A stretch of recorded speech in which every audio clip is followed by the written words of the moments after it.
चलिए, भजनलाल कैबिनेट की संक्षिप्त बैठक हुई है, इसके बाद प्रेस ब्रीफिंग का दौर अब शुरू हुआ।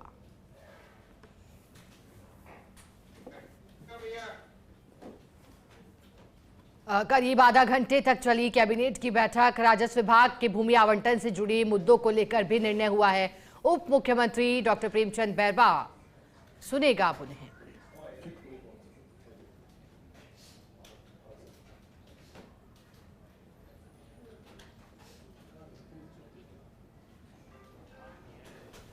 चलिए, इंतजार है इस प्रेस ब्रीफिंग से जुड़ी जानकारी का। और उनकी अध्यक्षता में आयोजित की गई मंत्रिमंडलीय बैठक में महिला सशक्तिकरण, दिव्यांग एवं वृद्धजन कल्याण और प्रदेश के विकास से जुड़े महत्वपूर्ण फैसले लिए गए। विधानसभा चुनाव से पहले आपनो अग्रणीय राजस्थान संकल्प पत्र 2023 में हमने महिला सुरक्षा को प्राथमिकता देते हुए पुलिस बल में महिला की न्यूनतम 33% भर्ती सुनिश्चित की जाने का वादा किया था। इसी क्रम में राजस्थान पुलिस अधीनस्थ सेवा नियम 1989 में संशोधन के प्रस्ताव का आज मंत्रिमंडलीय बैठक में अनुमोदन किया गया। अब कार्मिक विभाग के स्तर से इस बारे में अधिसूचना जारी की जाएगी। मुझे आपको यह बताते हुए अत्यंत खुशी है कि इस संशोधन के साथ हमारी सरकार के संकल्प पत्र 2023 में प्रदेशवासियों से किए गए एक एक वादे को पूरा कर दिया गया। इसी निर्णय से प्रदेश में महिलाओं को रोजगार के अधिक अवसर उपलब्ध हो सकेंगे और राजस्थान पुलिस में महिलाओं का प्रतिनिधित्व बढ़ेगा। साथ ही महिला सशक्तिकरण को भी बढ़ावा मिलेगा, जिससे महिलाओं से जुड़े मामले में पुलिस और अधिक संवेदनशीलता के साथ काम करेगी। आज की बैठक में हमने राज्य सरकार के कार्मिकों के हित में और एक महत्वपूर्ण निर्णय लिया है। अब राज्य सरकार के कार्मिकों की सेवानिवृत्ति पर अन्य पात्र सदस्यों के नहीं होने पर स्थायी रूप से विशेष योग्य बच्चे और बच्चों को आश्रित माता पिता और विशेष योग्य भाई बहनों का नाम भी पेंशन पेमेंट ऑर्डर पीपीओ में जोड़ा जा सकेगा। इसके लिए केंद्र सरकार के पेंशन नियमों के अनुरूप राजस्थान सिविल सेवा पेंशन नियम 1996 के नियम 67 एवं 87 में संशोधन किए जाने की मंजूरी प्रदान की गई है। माननीय मुख्यमंत्री जी ने विधानसभा में राजस्थान विनियोग एवं वित्त विधेयक पर चर्चा के दौरान पेंशनों को राहत देते हुए 70 से 75 वर्ष के पेंशनर एवं पारिवारिक पेंशन के लिए 5% अतिरिक्त भत्ता दिए जाने की घोषणा की थी। इस क्रम में राजस्थान सिविल सेवा पेंशन नियम 1996 के नियम 54B को प्राथमिकता दिए जाने की मंजूरी आज कैबिनेट में दी गई है।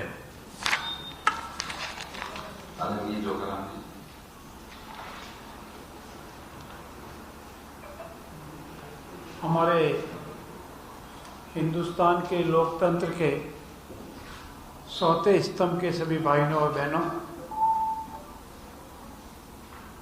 आज यशस्वी मुख्यमंत्री आदरणीय भजनलाल जी की अध्यक्षता में कैबिनेट की बैठक में कुछ महत्वपूर्ण निर्णय लिए और उस महत्वपूर्ण निर्णयों में महिला सशक्तिकरण, वृद्धजन, दिव्यांग, इनसे संबंधित जो 2 घोषणाएं उसका जानकारी हमारे यशस्वी उप मुख्यमंत्री डॉक्टर प्रेमचंद जी बैरवा ने आपको दी। और साथ ही साथ ये भी हम कह सकते हैं कि एक संकल्प हमने और पूरा किया। पिछली बार हमने बताया 2 संकल्प पूरे किए, इस बार हमने एक संकल्प और पूरा किया। और हमारा जो संकल्प पत्र है आपनो राजस्थान अग्रणी राजस्थान, इसकी पूर्ति हेतु निरंतर प्रयास हो रहे हैं। अब हम कुछ दिनों के बाद ये कह सकते हैं कि हमने करीब 50% संकल्प पूरे करने की ओर अग्रसर हो रहे हैं। और आज के 2 संकल्प जो हमने पूरे किए हैं, जिसकी जानकारी आदरणीय प्रेमचंद जी ने आपको विस्तृत रूप से दी है, ये महिला सशक्तिकरण की ओर बढ़ते कदमों में एक और कदम है। हमारा संकल्प था कि पुलिस भर्ती में, पुलिस बल में महिलाओं को 33% हम आरक्षण देंगे, और उसी को आगे बढ़ाते हुए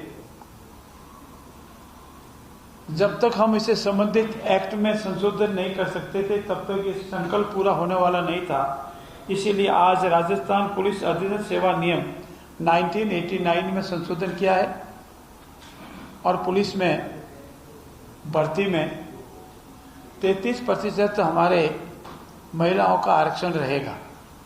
और इससे हमारा जो संकल्प था महिला सशक्तिकरण का ही नहीं, उससे आगे हमारा ये जो मैसेज है, जिसमें हमने पंचायती राज में भी दिया, हमारे आदरणीय नरेंद्र मोदी ने एमएलए एमपी को कह दो या लोक प्रतिनिधि अधिनियम कह दो, उसमें जो आरक्षण दिया उसी की कड़ी में आगे बढ़ा है। और दूसरा, जो हमारे विशेष योगीजन है और इनके बच्चों में, आश्रित माता पिता में पेंशन का जो पीपीओ जारी होता है, उनमें इनके लिए प्रोविजन नहीं था। तो जिन सेवानिवृत्त कर्मचारियों के विशेष योगीजन होने पर और उनके नजदीकी रिश्तेदार जो हमारे हिंदू सक्सेशन एक्ट की धारा 5-6 में आते हैं, प्रथम श्रेणी के, जिसको लीगल भाषा में प्रथम श्रेणी के वारिस कहते हैं या द्वितीय श्रेणी के वारिस कहते हैं, वो नहीं होने की स्थिति में उनके पीपीओ में हम पहले से ही, उनके चाहे बच्चे हैं, एक से ज्यादा बच्चे हैं, आश्रित माता पिता है, उनका नाम पीपीओ में दर्ज होगा तो उनके पेंशन उठाने में तकलीफ, इसका भी संशोधन किया गया। और देश का विकास, प्रदेश का विकास सौर ऊर्जा, विंड ऊर्जा और ऊर्जा पर निर्भर करता है। पिछली बार भी हमने आपको कहा था कि हमारा संकल्प है कि बिजली उत्पादन में आत्मनिर्भर बनेंगे। हम किसानों को सन 2025 तक दिन में बिजली देने का संकल्प पूरा करेंगे। हमारे जो घरेलू उपभोक्ता है उनको 24 घंटे बिजली देने का संकल्प हम पूरा करेंगे। और हमारे जो उद्योगों में बिजली मिल रही है उसमें निरंतर निश्चित अवधि तक बिजली मिलती रहे, इसके भी प्रयास करेंगे। और इसी क्रम में आज हमने प्रदेश को बिजली में आत्मनिर्भर बनाने के लिए जो हमारा निरंतर प्रयास है, उसकी 3150 मेगावाट सौर ऊर्जा परियोजनाओं के लिए भूमि आवंटन की स्वीकृति हमने जारी कर दी है। और इसमें क्रिस्टलाइज टेक्नोलॉजी विथ ट्रैकर होता है। एक ट्रैकर होता है कि जो आपकी प्लेट लगती है वो सूर्य की किरण की तरह इधर रहती है, फिर इधर रहती है, एक किरण ट्रैकर घूमती है, तो वो किरण के साथ साथ वो अपना आप ऊर्जा लेती रहती है। इसमें व्यवधान नहीं आता। रात्रि में तो नहीं मिलता, लेकिन दिन में भी अगर सूरज सुबह है तो आपकी प्लेट इधर लगी हुई है तो उधर वाले को नहीं मिलेगा, और शाम को होती है तो प्लेट इधर लगी हुई तो इधर वाले को नहीं मिलेगा। लेकिन ये नई टेक्नोलॉजी के साथ हमने वो घूमती रहे ऐसी सौर ऊर्जा का भी विकसित करने के साथ ही साथ आज जैसलमेर जिले के रामगढ़ में एक नवीन स्रोतों के साथ लगाई जाने वाली हमारी जो नवीन ऊर्जा स्रोतों पर आधारित शक्ति संयंत्र स्थापित करने की भूमि आवंटन की जो नीति है, उसके तहत कुल अभी तक हमने 6,877.66 हेक्टेयर भूमि के प्रोजेक्ट आवंटित कर दिए। और सर ये हेक्टर है, मेगावाट बिजली में ये जमीन है। 68.77.66 6,877.66 हेक्टर ये भूमि हमने विभिन्न कंपनियों को जो यहाँ प्रोजेक्ट स्थापित करेगी वो लगाएगी। और इसमें जो आपका जो प्रश्न था, 3150 मेगावाट का जो हमारा लक्ष्य है उसके लिए भूमि आवंटित की है। आज हमने फतेहगढ़ की तहसील की भूमि में 150 मेगावाट की परियोजना लगाने के लिए 300 हेक्टेयर की भूमि आवंटन का अनुमोदन किया है। और ये अनुमोदन के साथ ही जो हमने टोटल आपको लैंड गिनाई है, टोटल मेगावाट बिजली बताई, उसकी कब्जा होती है। एक निर्णय आज की कैबिनेट ने और लिया है, और वो निर्णय है कि हमारा वर्तमान में खेल चल रहे हैं, अंतर्राष्ट्रीय खेल चल रहे हैं, जिसमें हिंदुस्तान ने, हमारे दिव्यांग भाई बहनों ने बहुत अच्छा उत्कृष्ट प्रदर्शन किया है। और मैं आपकी मार्फत उन सबको, आदरणीय प्रधानमंत्री जी ने बधाई दी है, हमारे यशस्वी मुख्यमंत्री जी ने उनको बधाई दी है, और आपके मात्र में आज हमारे कैबिनेट ने भी उन सबको जिन्होंने हमारा गोल्ड मेडल जीता है, सिल्वर जीता है, ब्रॉन्ज जीता है, उनको बधाई दी है। और हमारे जो उत्कृष्ट खिलाड़ी है उनको भी सेवाओं में 2% आरक्षण मिले, ताकि खेलों के प्रति हमारे खिलाड़ी आकर्षित हो, हमारे विद्यार्थी आकर्षित हो, और खेल खेलते समय उनको निश्चित रहे माइंड में कि मेरा रोजगार का अवसर भी इस खेल की वजह से बढ़ेगा। वैसे वो अपनी प्रतिभा से खेल नौकरी पाएगा, लेकिन खेल की वजह से अगर 2% उसको आरक्षण मिलता है तो उसका एक रुझान उसकी ओर निरंतर रहता है। इसीलिए हमने 2% आरक्षण देने का प्रावधान भी किया है, इसमें आवश्यक संशोधन भी जारी कर रहे हैं। और साथ ही साथ खिलाड़ियों के लिए समय समय पर सेवा नियमों में, लैंग्वेज लेबोरेटरी में जो जहाँ भी इनको रूल्स में संशोधन करने हैं वो संशोधन करेंगे। जिसमें अगर आप नोट करना चाहें तो राजस्थान लैंग्वेज एंड लाइब्रेरी, ये जो एक्ट था इसमें हमने पहले संशोधन नहीं कर पाए थे, इसलिए आज इसमें संशोधन किया गया। साथ ही साथ राजस्थान एक्साइज लेबोरेटरी, इसमें पहले संशोधन नहीं हुआ था। इन दोनों कैटेगरी में जो भी खिलाड़ी आते हैं इन नियमों में, उनको भी ये लाभ मिलेगा। और इन सब के पीछे हमारा उद्देश्य है कि हमारे खिलाड़ी भी हमेशा खेलों के प्रति आकर्षित रहे, आगे बढ़े, और उनको सरकारी सेवा में जाने में भी अवसर ज़्यादा से ज़्यादा मिले। ये मोटे मोटे तौर पर आज की कैबिनेट ने निर्णय लिए। आपका बहुत बहुत धन्यवाद।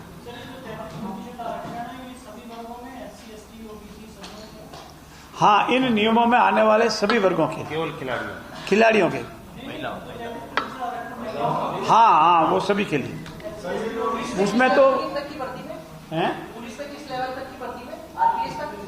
इस नियमों के जो भर्ती है अधीनस्थ सेवा की है, अधीनस्थ सेवा को आप ध्यान रखें, क्योंकि आरपीसी की सेवा आने से होती है, पुलिस की, हाँ, उसकी सेवा तक है।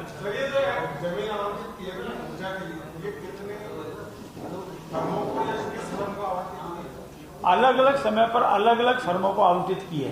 टोटल कितनी लैंड की 6000 जैसी बताई, कितना मेगावाट के लिए बताई। आज सिर्फ 150 मेगावाट के लिए 300 हेक्टेयर भूमि का प्रावधान आज की तारीख में एक ही कंपनी का है, एक ही कंपनी। पटेल साहब एक सवाल।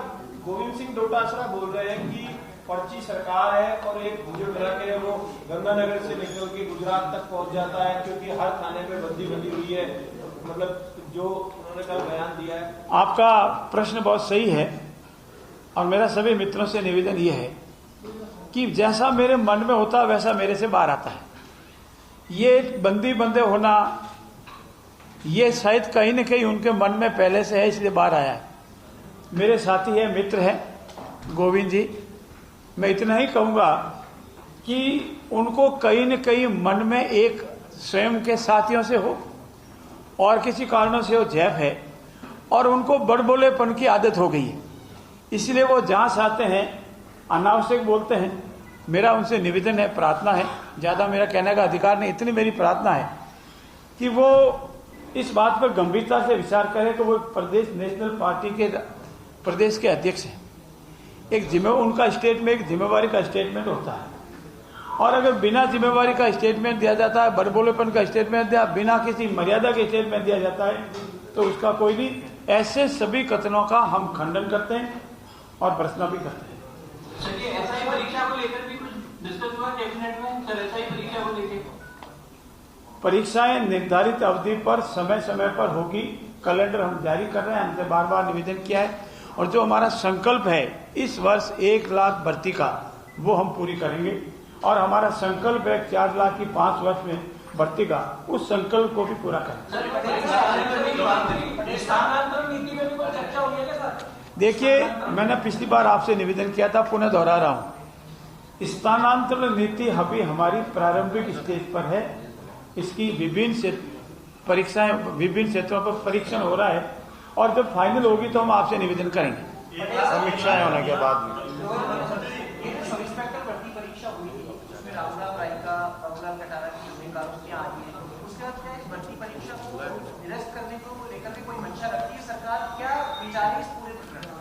देखिए, ये बहुत ही गंभीर विषय है और जब बाढ़ ही खेत को खा जाती है तो उस खेत का रखवाला कोई नहीं होता है। और जैसे स्टेटमेंट बाबूलाल जी कटारा का आए हैं कि मैंने ये पेपर रामू राम जी को दिया था 1 हफ्ता पहले, जैसा आपके मार्फत हमको पता लगा है। और जब इतनी गंभीर स्थिति होती है तो आप सुनते हैं, और आप ये याद करें हमारे यशस्वी मुख्यमंत्री जी का वो स्टेटमेंट कि अभी तो छोटी छोटी मछलियां पकड़ी जा रही है, बड़े बड़े मगरमच्छ भी बाहर आ रहे हैं। तब आपको पता लगा हुआ धीरे धीरे बड़े बड़े मगरमच्छ भी बाहर आ रहे हैं। इस पर भी जो आपने प्रश्न रखा है उस पर भी गंभीरता से विचार हो। परंतु एक विषय ये भी है कि अनेक ऐसे बच्चे होंगे जो बिल्कुल पढ़ाई करने के उपरांत अपने मेहनत से सस्पेक्टर बने होंगे और अगर भर्ती निरस्त होती है तो उनके ऊपर भी होता है। दोनों पक्ष अपनी जगह है, इसलिए सरकार इस पर पूरे विचार करने के उपरांत कोई निर्णय लेगी।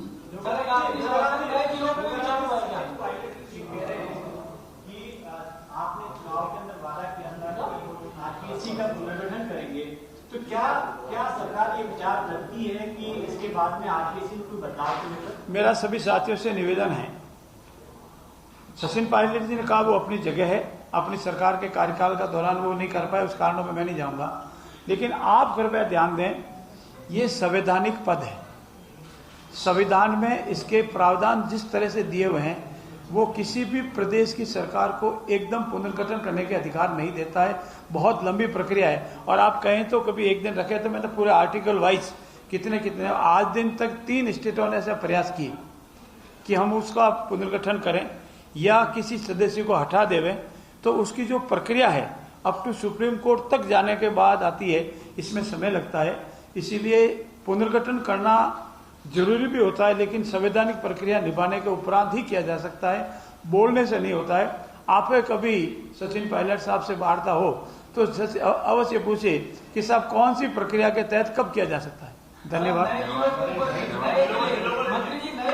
अभी कोई बात ही नहीं, अभी तो मैं बता आज नहीं है।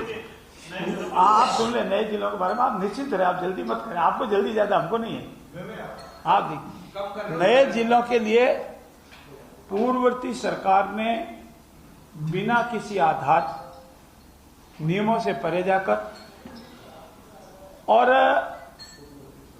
जनहित के विरोध में, जन अपेक्षाओं के विरोध में कुछ जिलों का गठन किया। हमारी सरकार का ये संकल्प है कि हम पूरी पारदर्शिता से जनहित में और नियमों के अंदर रहकर इसकी समीक्षा करेंगे। इसलिए हमारे यशस्वी मुख्यमंत्री जी ने इस संबंध में एक एक्सपर्ट कमेटी मुकर की और एक हमारे जनप्रतिनिधियों की कमेटी बनाई। एक्सपर्ट कमेटी ने अपनी रिपोर्ट दी है, उसका अभी परीक्षण होना है, अन्य लोगों से भी राय मशविरा करना है और उसकी एक्सपर्ट कमेटी की रिपोर्ट हमारी जो जनप्रतिनिधियों की जो कमेटी है वो उसका परीक्षण करेगी और परीक्षण के उपरांत ही कौन सा जिला रहेगा कौन सा नहीं रहेगा इस बारे में हम कह पाएंगे। आज की स्थिति में इतना ही कह सकते हैं कि एक्सपर्ट की रिपोर्ट अभी हमारे पास आई है, उसका परीक्षण हो रहा है। धन्यवाद। तो देखिए, प्रेस ब्रीफिंग से जुड़ी बड़ी जानकारी दी गई है संसदीय कार्य मंत्री जोगाराम पटेल के द्वारा। उन्होंने बड़ी जानकारी देते हुए अंत में जिलों को लेकर बात कही। जिलों के गठन जो पूर्ववर्ती सरकार में किए गए थे उसकी समीक्षा के लिए बकायदा एक कमेटी बनाई गई थी और इंतजार है चूंकि वो कमेटी रिपोर्ट सौंप चुकी है। ऐसे में जब सवाल उनसे किया गया तो उन्होंने कहा कि नए जिलों के लिए पूर्ववर्ती सरकार पर बात भी कहा कि नियमों के विरुद्ध जाकर और जनहित की भावनाओं के विरुद्ध जाकर के जो फैसले लिए गए थे, अब कमेटी बनाई गई थी और कमेटी का जो रिपोर्ट आई है उसकी समीक्षा करेंगे, इसलिए एक्सपर्ट कमेटी बनाई गई थी और कमेटी जो है जनप्रतिनिधियों की भी बनाई गई थी। अब समीक्षा की जाएगी और राय मशवरा के बाद ही उस पर फैसला लिया जाएगा। तो वहीं उन्होंने बड़ी बात कहते हुए ये भी कहा कि सिविल सेवा के नियमों को प्राथमिकता दी जाने की बात, और हम 50 संकल्प पूरे कर चुके हैं। इससे पहले 2 संकल्प किए गए थे। वहीं पुलिस अधीनस्थ सेवा नियम संशोधन का अनुमोदन की बात कही गई।